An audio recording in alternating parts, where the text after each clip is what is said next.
Halo, selamat siang, Nara, Cinta. Cinta bisa dengar suara Siang, saya? Pak. Bisa, Pak. Ya, Nara aman. Ya, puji Tuhan, siang hari ini di hari Minggu terakhir di bulan Agustus, kita boleh bertemu untuk kita belajar firman Tuhan.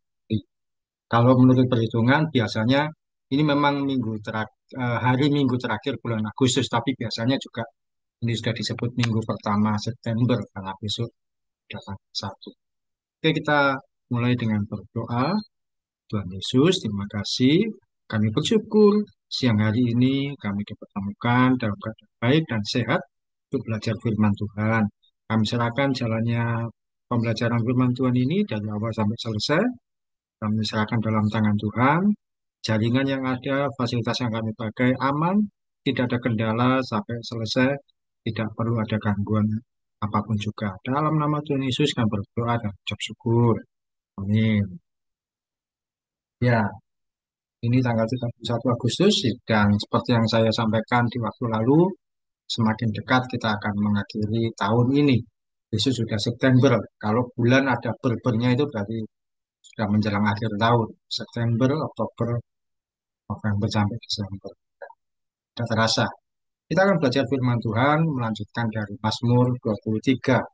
Ya, Mazmur 23 ini adalah Mazmur yang merupakan salah satu bagian penting bagi iman kekristenan.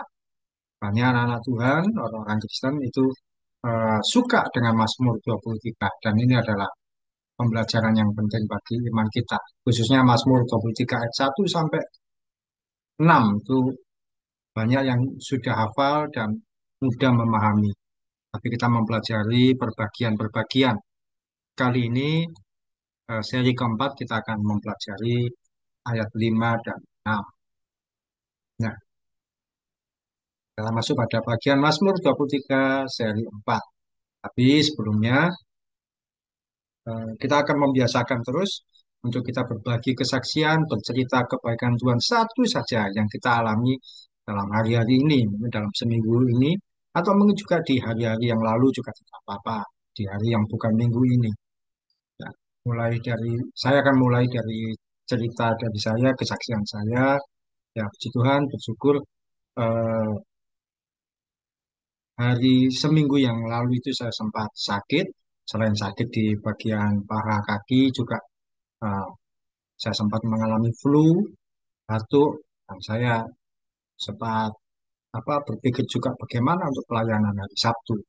Saya obati dengan ya obat yang ada beberapa hari sempat nggak sembuh-sembuh, tapi puji Tuhan pada akhirnya ketika pelaksanaan hari Sabtu kemarin eh, saya aman, puji Tuhan sehat, bisa menyampaikan firman Tuhan dengan baik, tidak ada flu, tidak ada batuk, semua aman dalam perlindungan Tuhan, tidak sakitnya sudah tersembuhkan, terselesaikan.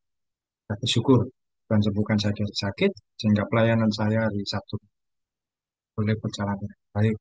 Jalan. Nara, ada cerita apa? Saksian yang kamu alami dalam hari ini?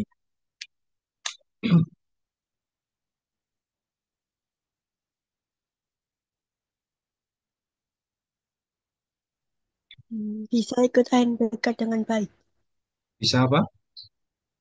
Ikut ANBK dengan baik. Oh ya, ada ANBK untuk anak SMP kelas 8. Puji Tuhan, bisa menyelesaikan dengan baik selama 2 hari, Senin dan Selasa. Cinta, ada yang apa yang bisa kamu bagikan kebaikan Tuhan dalam hari-hari ini?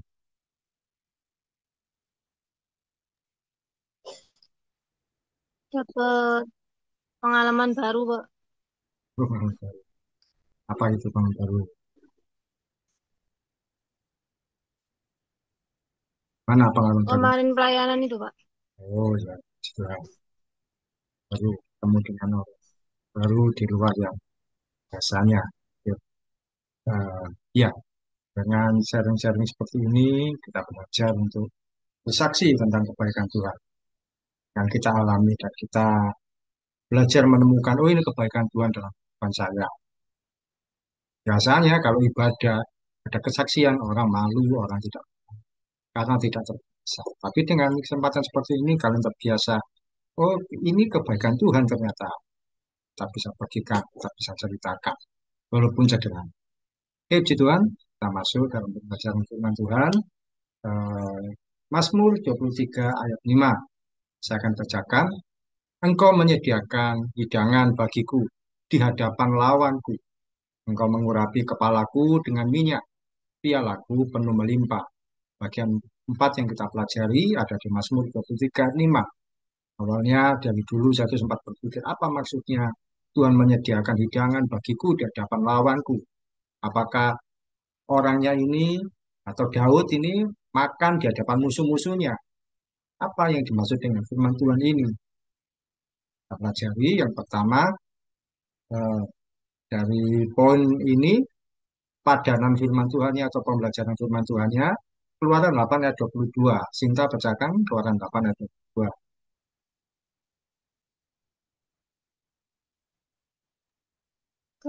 Keluaran 8 ayat 22. Tetapi pada hari itu aku akan mengecualikan tanah Goshen di mana umatku tinggal, sehingga di sana tidak ada terdapat pikat, supaya engkau mengetahui bahwa aku Tuhan ada. Ya, ada di negeri ini. Oke, berikutnya Nara, Mazmur 34 ayat 8. Mazmur 34 ayat 8. Malaikat Tuhan berkemah di sekeliling orang-orang yang takut akan Dia, lalu meluputkan mereka. Ya, apa pembelajaran dari Mazmur 23 ayat 5? Engkau menyediakan hidangan bagiku di hadapan lawanku. Yaitu yang pertama adalah Tuhan menyediakan berkat istimewa. Apa artinya Tuhan itu menyediakan hidangan di hadapan lawan? Pengertiannya Tuhan memberikan perlakuan istimewa bagi kita, orang-orang yang dikasih oleh Tuhan. Dan memberikan pada kita perlakuan yang berbeda dengan orang-orang yang lain. Mungkin sama-sama, bukan cuma dengan orang di luar Tuhan, bukan cuma orang yang tidak kenal Tuhan Yesus, tapi mungkin dengan di kalangan orang-orang Kristen sendiri misalkan. Tapi berbeda, kita ini mendapatkan perlakuan berbeda. Karena kita dikasih Tuhan, kita benar-benar mengasihi Tuhan. Mungkin yang lain, ya sama-sama Kristen, tapi nggak sungguh-sungguh dalam Tuhan. Tidak mendapatkan sesuatu yang istimewa. Apa yang istimewa itu? Yang istimewa, salah satunya tadi yang dibacakan di Kitab Keluaran, bangsa Israel ketika bangsa Israel ketika tinggal di Mesir, mereka ditempatkan di sebuah tanah, sebuah daerah yang disebut Tanah Goshen. Nah, itu seperti yang dibaca di Keluaran ini. Tetapi pada hari itu aku akan mengecualikan Tanah Goshen. Jadi ketika Tuhan waktu itu mau memberikan tulah pada bangsa Israel, pada bangsa Mesir, bangsa Israelnya tinggal di Tanah Goshen, mereka tidak kena tulah. Di Tanah Mesir ada pikat, lalat pikat. Di Tanah Goshen tidak ada lalat sama sekali. Di bangsa Mesir ada air jadi darah. Di eh, bangsa Israel tinggal di tanah Goshen, tidak ada air menjadi darah. Bangsa Israel ketika tinggal di tanah Mesir ditempatkan di tanah Goshen. Mereka tidak boleh bergaul dekat dengan bangsa Mesir. Tuhan pun memberikan pembelaan dan pemeliharaan tersendiri. Nah ini pada saat rakyat Mesir mendapatkan pula bangsa Israel yang tinggal di tanah Goshen aman. Mereka hidup dalam perlindungan Tuhan. Tidak ada satupun tulah atau hukuman yang mereka alami. Waktu itu ada 10 tulah. Tadi sudah ada yang saya sebutkan salah satu air menjadi kita. Atau tadi itu ada pikat yang dibaca oleh Sinta, tulalang. Yang lain, Nara pernah belajar tentang tulah yang diberikan oleh Tuhan pada bangsa Mesir. Apa contoh yang lain? Kamu ingat, kamu tahu?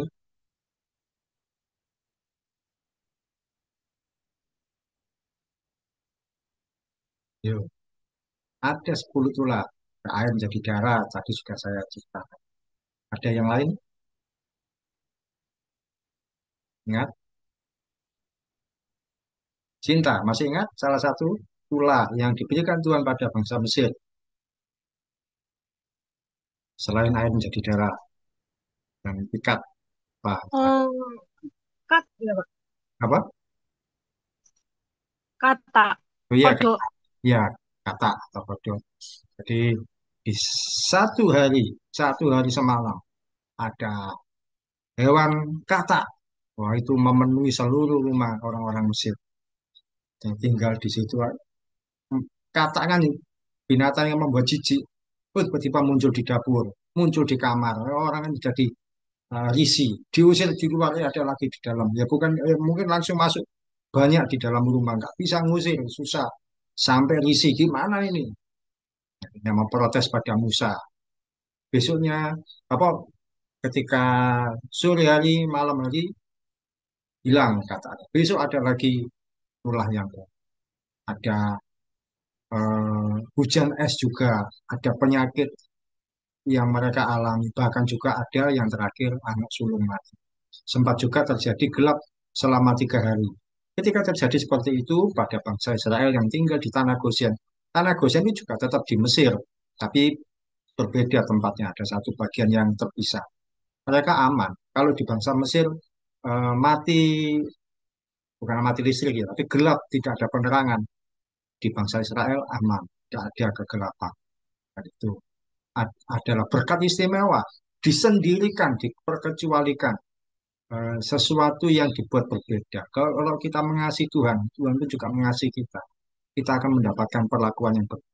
Sekali lagi bukan cuma karena kita berbeda dengan orang yang tidak kenal Tuhan Yesus, tapi mungkin sesama orang Kristen sendiri, yang sungguh-sungguh dan yang tidak sungguh-sungguh, yang setia sama Tuhan dan yang tidak setia. Tuhan akan buat berbeda. Dalam kehidupan sehari-hari kita akan mendapatkan perlindungan yang tak terduga dari Tuhan. Ketika teman-teman kita yang lain mengalami kesulitan atau permasalahan, kita mengalami pertolongan Tuhan. Satu kali Daud dikejar oleh Raja Saul di sebuah gunung. Gunungnya namanya Gunung Kehila. Jadi gunung itu kan ada eh, dua sisi. Daud ada di satu sisi, mau sembunyi. Dia tidak tahu bahwa di sana ada Raja Saul. Raja Saul mengejar dari sisi yang lain. Dia tahu Daud ada di sisi satunya. Ketika hampir bertemu di satu titik temu di sisi yang hampir bersamaan, tiba-tiba eh, Raja Saul mendapatkan kabar dari anak buahnya, orang-orang yang apa datang dari kota berkata, Raja kembali ke kota, bangsa Filistin masuk ke kota Yerusalem, mau menyerang. Akhirnya Saul dan Daud tidak jadi bertemu di titik tengah. Saul kembali turun dan masuk ke kota Yerusalem untuk menyerang, untuk menjaga kota dari serangan bangsa Filistin. Itu perlindungan Tuhan buat Daud. Hampir saja kena. Kalau Daud kena sama Raja Saul, dia pasti mati karena Saul membawa 3.000 orang. Itu adalah pertolongan Tuhan yang istimewa, berkat yang istimewa.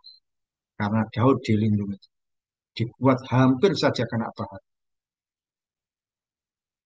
Nah, tadi yang dibaca oleh Nara, malaikat Tuhan berkemah di sekeliling, nah ini ya, berkemah di sekeliling orang-orang yang takut akan dia. Ada kata-kata takut akan dia dan takut akan Tuhan. Terus Tuhan meluputkan mereka. Ini adalah gambarannya begini. Ini adalah seorang yang takut akan Tuhan. Dia santai saja, dia baca Alkitab, pagi terangi lampu, duduk di sebuah kursi, lampunya di atas meja, dikelilingi oleh malaikat di sekitarnya. Malaikatnya jumlahnya banyak. Malaikat Tuhan berkemah di sekeliling orang yang takut akan Tuhan, artinya menjaga, melindungi, dan menghindarkan kita dari Tuhan. Kalau kita memiliki hati yang takut akan Tuhan, mengasihi Tuhan, setiap hari tidak kehilangan firman Tuhan, setiap hari bertemu dengan Tuhan dalam doa kita, Tuhan akan menjaga, menghindarkan dari segala hal, diluputkan dari situasi-situasi yang sulit. Ini contohnya adalah malaikat Tuhan melindungi. Berkemah itu yang melindungi di sekeliling.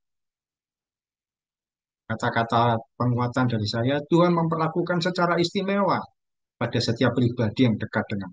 Kalau kita dekat dengan Tuhan, Tuhan memperlakukan kita istimewa, dibedakan. Sama-sama mengalami kesulitan, tapi kita dapat pertolongan. Atau bahkan berbeda. Yang lain ada kesulitan, kita tidak mengalami. Ini adalah perlakuan Tuhan pada Daud seperti itu. Hampir ditangkap, tapi dia aman, tidak jadi. Diskusi kita yang pertama, pernahkah kalian ini mengalami yang lain dalam kesulitan, kamu bisa mendapatkan pertolongan yang tidak terduga. Mungkin juga sama-sama kesulitan, tapi kamu ada pertolongan. Yang lain eh, masih dalam situasi yang sulit, tidak ter, tidak tertolong.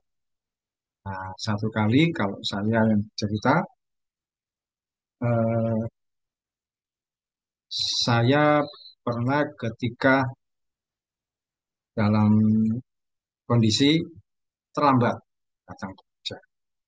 Terlambat, terlambat kan eh, saya mengira sudah terlambat, jamnya sudah mepet. Nah, masuk ke tempat bekerja, sekolah.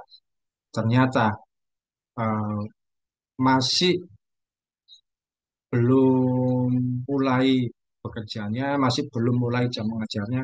Ya sudah waktunya mulai, tapi saya masih ada kesempatan masuk ke dalam kelas tanpa kesulitan.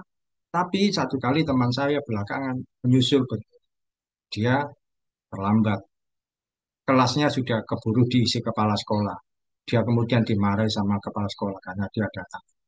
Saya juga terlambat, tapi jamnya juga sudah mepet, jamnya sudah sebenarnya mulai masuk. Tapi jika saya duluan masuk ke kelas, masih aman sebelum tawan kepala sekolah.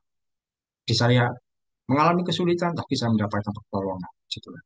Nah, teman saya terpaut beberapa menit, ya akhirnya kena tegur kepala sekolah karena padahal ya sebenarnya sama-sama. Yaitu salah satu contoh kecil mengalami kesulitan, tapi mendapatkan pertolongan. Karena apa pernah kamu mengalami kesulitan, tiba-tiba mendapatkan pertolongan yang nggak terduga. Mungkin yang lain belum selesai situasinya, kamu sudah ada.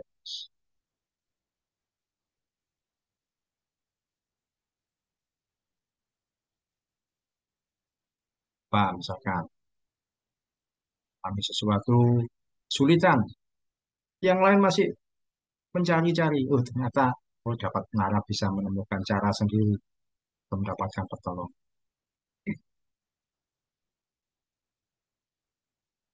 Pernah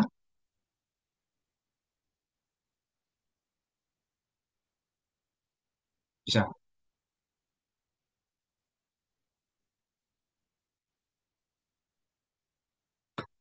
belum.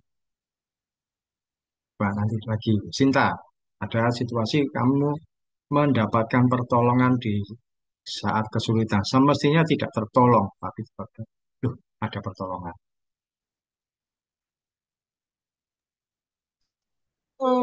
Ini Pak, apa namanya, misalnya pas itu lagi jualan makanan, Hmm. tugas sekolah, terus punya saya dibeli guru, Kak.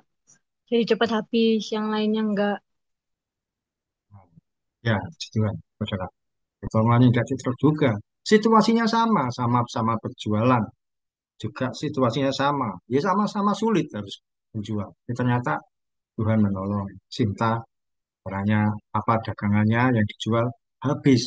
Yang lain sih belum habis. Belum, kok bisa ya? Itu Tuhan menolong dengan cara tidak terduga. Cara ada contoh lain?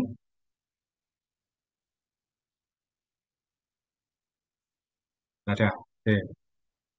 Ya. Pembelajaran pertama bahwa eh, firman Tuhan tadi yang mengatakan Mazmur 23, mana nah, engkau menyediakan hidangan bagiku di hadapan lawanku. Itu Tuhan tuh membela kita, Tuhan menolong kita. Di saat yang lain ada kesulitan, Tuhan memberikan kita pertolongan. Itu adalah hidangan bagi kita di hadapan lawan kita. Kita mendapatkan pertolongan yang tidak ter. Pembelajaran kedua yaitu eh, dari 1 sampai 16 ayat 13. Sinta bacakan 1 sampai 16 ayat 13.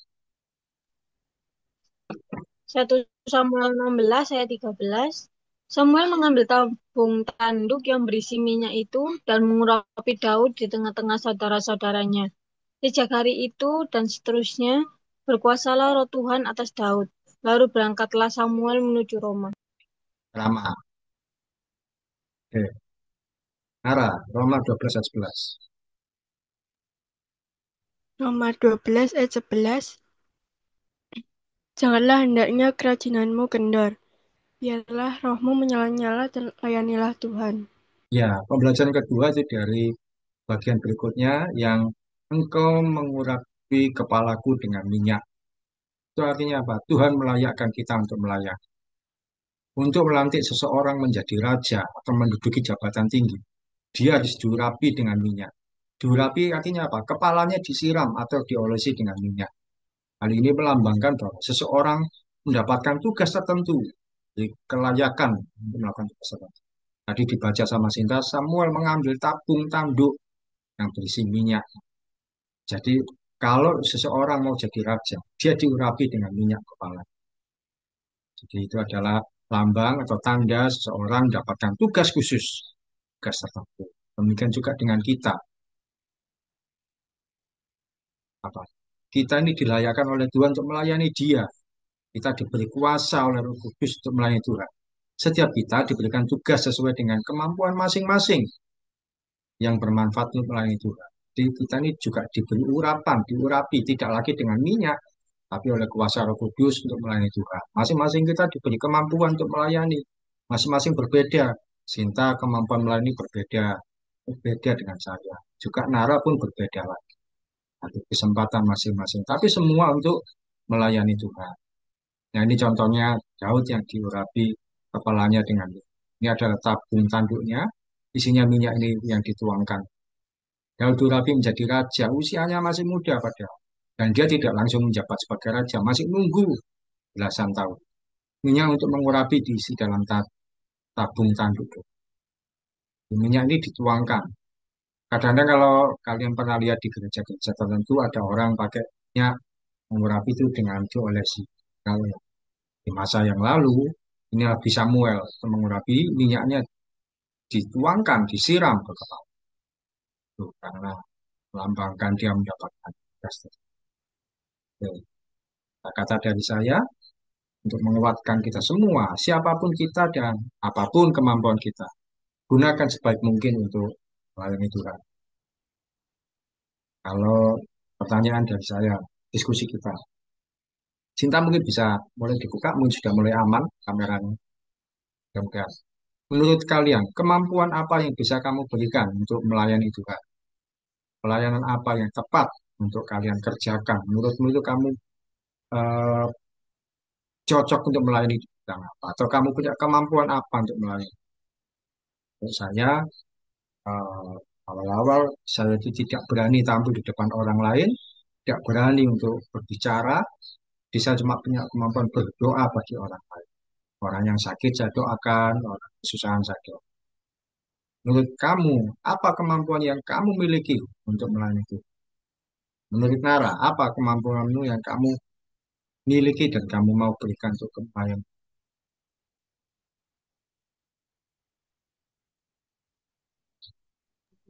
Menari. menari, oh ya, dance. Karena dengan kemampuan menarinya itu bisa digunakan untuk kebayang. Pesan saya kalau menari pakaiannya yang baik, jangan yang terlalu terbuka, berikan yang terbaik untuk Sinta. Apa kemampuan yang kamu rasa itu kamu miliki yang kamu menurutmu ini bisa kamu berikan untuk melayani Tuhan?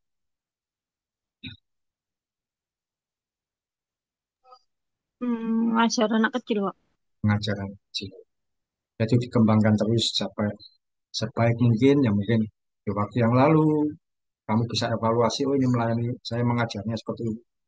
Dan di berikutnya juga kamu bisa ingatkan lagi. Kalau pesan saya untuk Sinta itu, cara bicaramu jangan terlalu cepat, supaya semua orang termasuk anak kecil bisa mengerti. Kadang-kadang mungkin grogi, minder. Kalau ngomong cepat, kalau baca ayat cepat. Di apa? Bukan pelan, tapi ada space-nya, ada spasinya. Jadi supaya anak-anak juga mudah mengerti. Ya tidak apa-apa. Itu adalah kemampuan yang kamu miliki saat ini. Kembangkan dengan baik, jadi berkat. Menurut Sinta, pelayanan sekolah minggu itu pelayanan yang penting, apa yang biasa saja, ya, atau sekedar ada. Penting, Pak. Kenapa?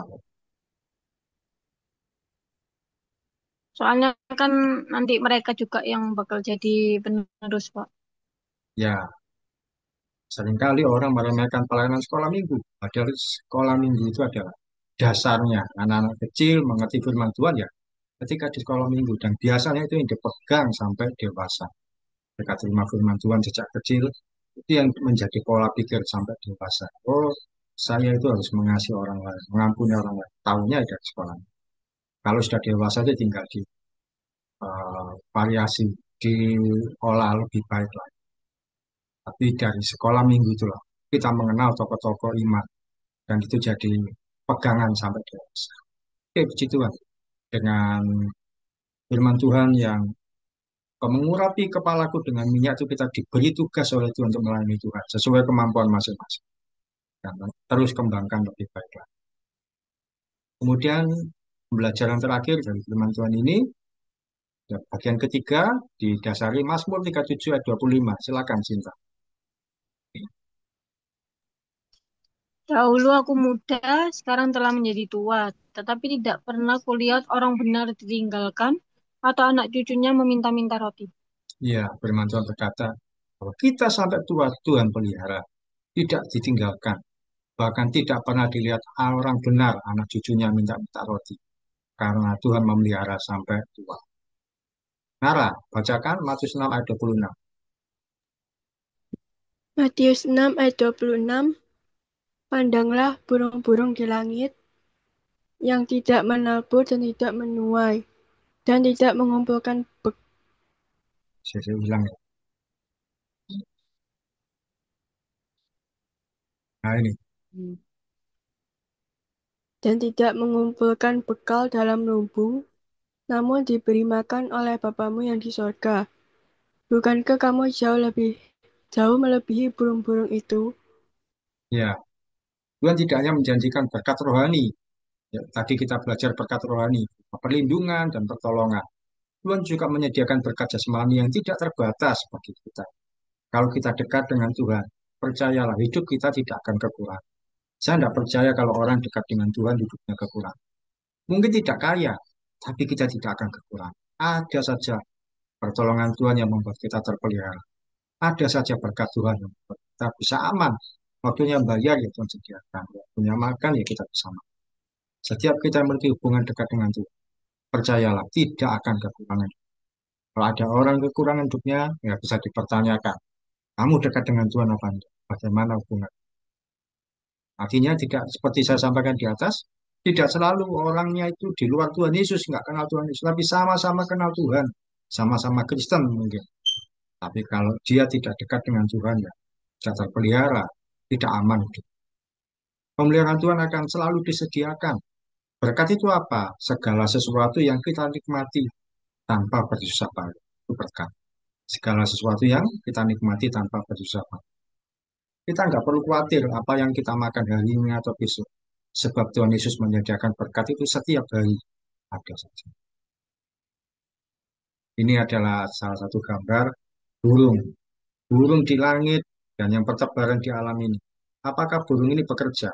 Nggak ada pekerjaannya, digaji ya enggak. Tapi mereka tidak kelaparan, hidupnya dipelihara oleh Tuhan. Demikian juga hidup kita pasti dipelihara oleh Tuhan Yesus. Burung dari mana makannya? Ya ada saja. Mereka hinggap dari satu pohon ke pohon yang lain. Tidak pernah kata-kata penguatan. Berkat Tuhan itu tidak diukur dari jumlah. Tapi apapun yang kita nikmati hari ini, itu juga berkat Tuhan. Misalkan makannya cuma sama tempe dengan sambal, ya itu berkat. Berkat nggak selalu sesuatu yang besar, yang mewah. Tapi ketika masih bisa makan, ternyata enak. Nikmat yang dimakan, itu baik. Daripada misalkan begini, kalian sakit, makanan di depannya itu enak. Makanan yang mahal, kita nggak bisa nikmati. Rasa. Tapi ketika masih sehat, makanan apapun kita nikmati. Jadi sesuatu yang menyenangkan, yang nikmat, yang enak, yang layak untuk kita makan. Oke. Sharing kita yang terakhir, apakah kamu pernah menginginkan makanan tertentu? Atau saat tidak punya makanan, tiba-tiba tersedia makanan. Atau saat ingin makanan tertentu, bisa juga kamu dapat makanan yang kamu inginkan. Tiba-tiba. Jangan ingin makanan apa, tiba-tiba dituruti, enggak terus. Atau satu kali nggak punya makanan, tiba-tiba tersedia makanan secara tidak maka pernah mengalami saya satu kali pernah ketika dulu masih sering keluar kota ke Madiun hari Jumat pulangnya hari Minggu. Hari Minggu malam saya pulang sudah uangnya tinggal sedikit, nggak sempat beli makanan, sudah capek, tiba-tiba di pagar rumah. Sudah nyampe malam jam 7 malam di pagar rumah ada plastik cantolan, ada makanan, nasi yang di dalam kotak. Mungkin ada orang itu habis bikin acara, katanya harus buat saya dikasih ke situ. Tapi kan saya tidak ikut acaranya. Saya tidak tahu sebelumnya siapa yang bikin acara. Dan saya anggap itu berkat Tuhan. Oh ada makanan, saya nggak perlu beli makanan keluar lagi. Uangnya bisa dihemat. Saya dapat berkat makanan. Itu adalah contoh Tuhan menyediakan berkat secara tidak terduga. Iya, itu yang firman Tuhan berkata bahwa kamu mengurapi kepalaku, pialaku penuh melimpah. Pialaku itu adanya tempat untuk menyediakan air, menyediakan makanan itu terisi penuh. Nara, pernah kamu mengalami ingin sesuatu, tiba-tiba tersedia yang kamu inginkan makanan, atau nggak punya makanan, tiba-tiba, ada apa contohnya? Waktu itu pengen pizza terus tiba-tiba dapat gitu dikasih. Wah, gitu. Ingin pizza, oh maaf kalau pizza, ingin, cuma pingin tiba-tiba tersedia. Cinta, apa yang bisa kamu bagikan sebagai kesaksian tentang makanan, kali ini tentang makanan.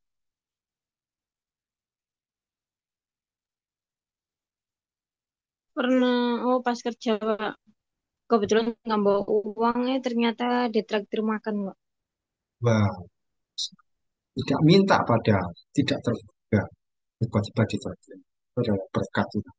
Pialaku penuh melimpah, piala adalah makanan yang Tuhan sediakan. Oke, itu pelajaran firman Tuhan hari ini dari Mazmur 23 untuk yang bagian keempat. Nara tutup dalam doa. Mari kita berdoa. Tuhan Yesus, kami baru saja melaksanakan kamsel pada hari ini, dan sebentar lagi kami akan melanjutkan aktivitas kami masing-masing. Dalam nama Tuhan Yesus, Halia, amin. Puji Tuhan. Terima kasih Nara, Sinta. Terima kasih. Terima kasih, Pak.